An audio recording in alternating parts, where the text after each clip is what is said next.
page 49 and 50. Start there. Does anybody want to give us basically just a quick paraphrase of what he's talking about in these lines? What's his point of these lines? He feels guilty for not being as emotional about his father's death than the actor did for nothing. Ah, well said.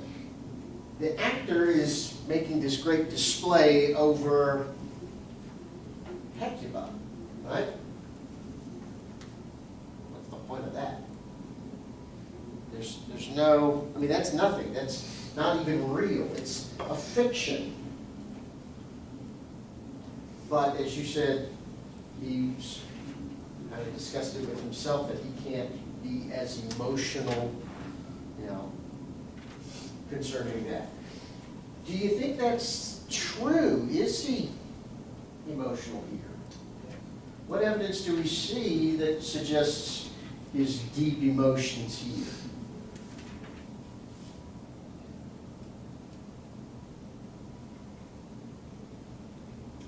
He says that if the actor were to try to portray his feelings, it would drown the stage with tears and leave the general ear with word speech and make them not guilty of all the free.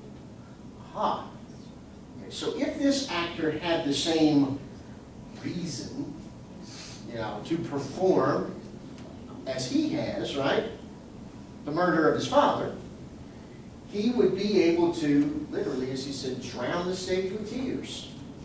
What about himself, though? What does he say concerning himself? What kinds of language does he use about him? His own. Muddy, melted, rascal peak. Say again? The third paragraph talks about being like muddy, melted, dull-spirited. Uh-huh. Muddy-mettled, Middle part of okay, a dull and muddy-mettled rascal. Peak like John of Dreams. I'm pregnant of my cause. What does that mean? I'm pregnant of my cause. indifferent too, like he doesn't really care about his cause. Yeah, he doesn't even care. Now, again, is that though true? Does he not care at all? And how do we know? He cares a great deal. If we didn't care, the soliloquy wouldn't be happening. Ah, yes, that has, we have to put that into that kind of framework there, right? If he didn't care, he wouldn't be saying these things about himself, right?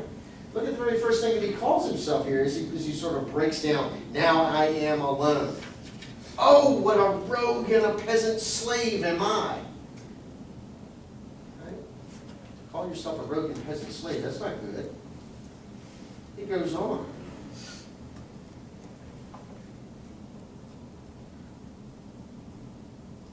Bloody, bawdy villain, remorseless, treacherous, lecherous, kindless villain. He's speaking about Claudius, right? Why, what an ass am I? This is most brave that I, the son of a dear father murdered, prompted to my revenge, by heaven and hell, must like a whore unpack my heart in words and fall a cursing, like a very drab, a scullion. So scullion? Yeah. So kitchen servant. A drab? Prostitute. These would typically be, contextually speaking here, women. Okay, yeah, I wasn't thinking in those terms, but yeah. But again, women, he's likening himself then to being a woman. And we see to some degree his feelings about women, right? Okay? Let's see. Okay, so not too bad. I think we get the general drift of his soliloquy here. He's really discussing himself. Just as an understanding and advancing the plot, what does he conclude to do with in the remainder of this? He's gonna have the players act out his father's death in front of his uncle. In order to do what? To show him what he's gonna do. Not necessarily to show him what he's going to do to him, but to, Make him flinch, make him know that someone else knows. okay? He makes this statement. He says, I'll observe his looks. I'll tend him to the quick. If he but blench, I'll know my course.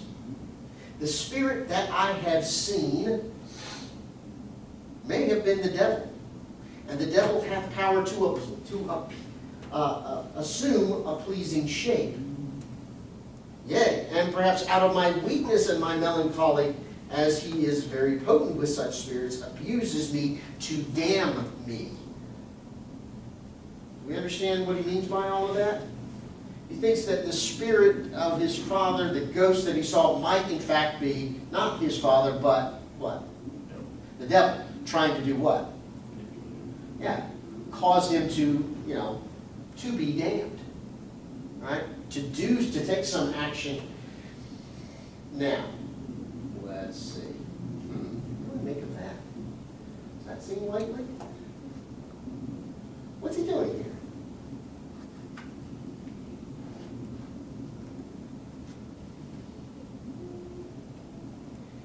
He's upbraiding himself for his inaction to this point, right?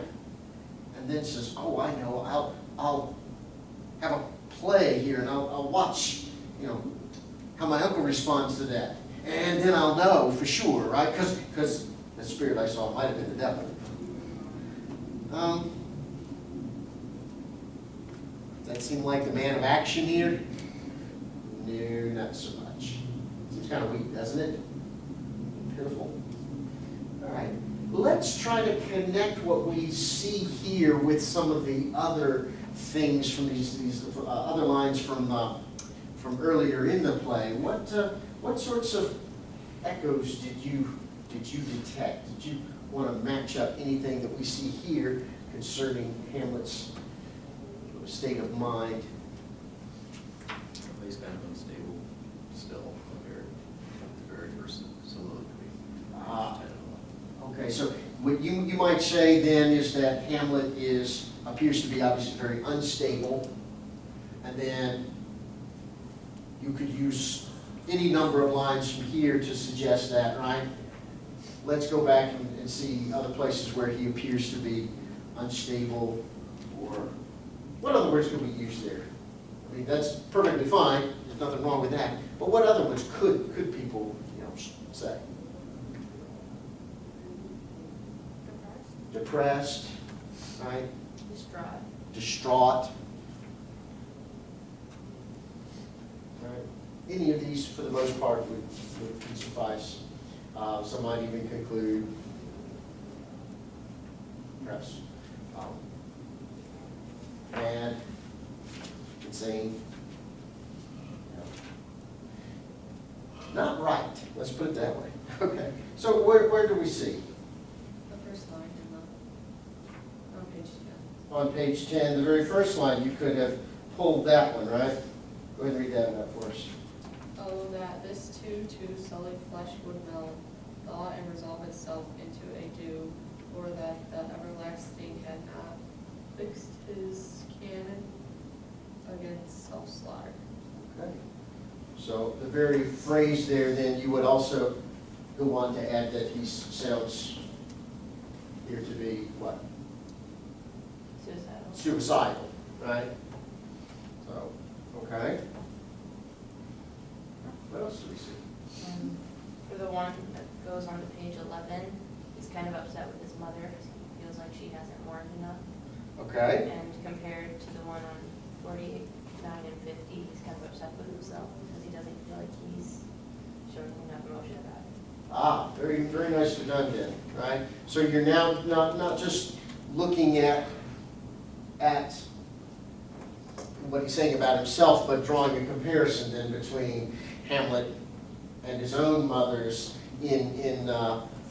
inability to grieve, or the inappropriateness of her, wedding. So that's a very, I think that's a very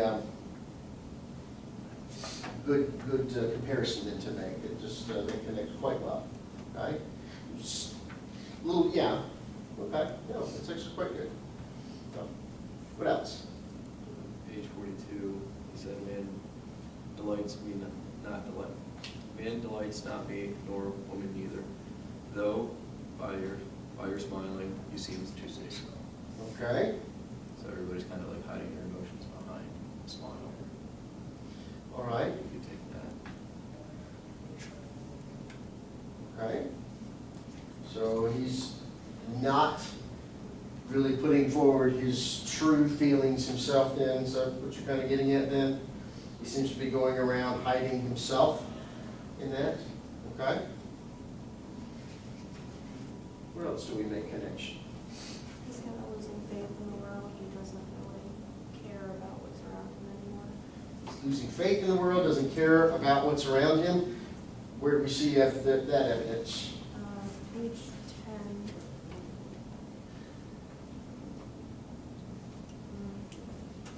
The beauty of the world, the paragon of animals, and yet to me, what is to do? Quintessence. That's a lovely word, isn't it? What is this quintessence of dust?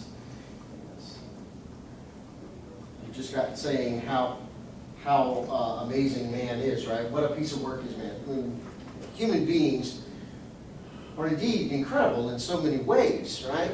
And then, but he says, yet, what is it to me? Okay? All right.